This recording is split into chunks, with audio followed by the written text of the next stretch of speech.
The NATO Secretary-General has called on Serbia and Kosovo to show restraint following more than 2 weeks of heightened tension. Jens Stoltenberg held talks with both Serbia's president and Kosovo's prime minister in Brussels, urging them to commit to constructive dialogue when they meet for EU-moderated talks later today. He added that NATO's peacekeeping forces in Kosovo were ready to intervene if it were threatened.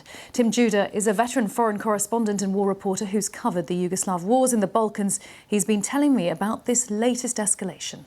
The latest flare-up in tension began at the end of July because the Kosovo government said it was going to impose some new regulations on Serbian citizens. That's to say that people with Serbian passports and Serbian IDs coming into Kosovo would have to exchange their passports or IDs for a piece of paper, which was an equivalent of their ID, which is what Kosovo citizens have to do when they go to Serbia. So Kosovo was going to apply what they call reciprocity. And they also proposed to abolish a sort of legacy of some number plates on cars, which are issued for Kosovo by the Serbian state, just a certain amount of them. Serbian leaders objected to this, then roadblocks were thrown up, but within less than 24 hours, the issue was the issue was sort of calmed down after the American ambassador intervened,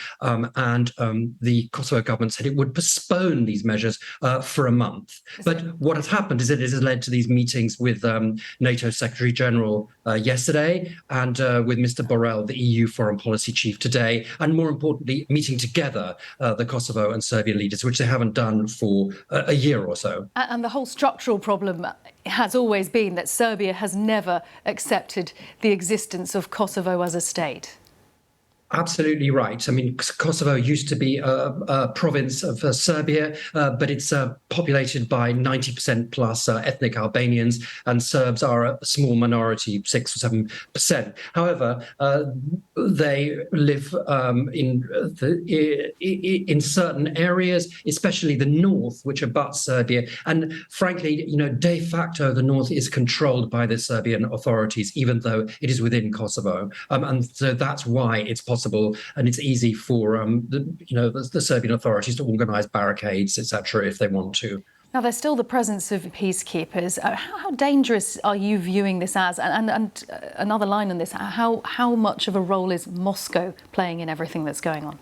It's a NATO peacekeeping force, although it does have a UN Security Council mandate. There are some 4,000 soldiers there, and they could be bolstered within 48 hours if there was ever a problem.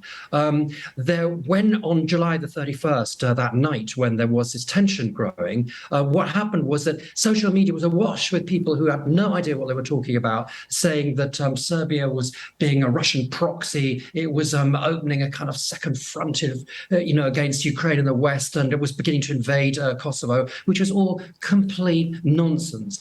Serbia can't do anything in Kosovo. It can't invade, Kosovo, because, of course, NATO forces are there. And the Russians would dearly perhaps like to do something. But, I'd like to remind you that only like a couple of months ago, Sergei Lavrov, the Russian foreign minister, wanted to go to Belgrade, and he was unable even to get to Belgrade because the countries around, NATO countries around, banned his plane from overflying. So yes, although the Russians, do have a kind of presence and some influence, especially in Serbia, it's quite important not to sort of overplay what they can do.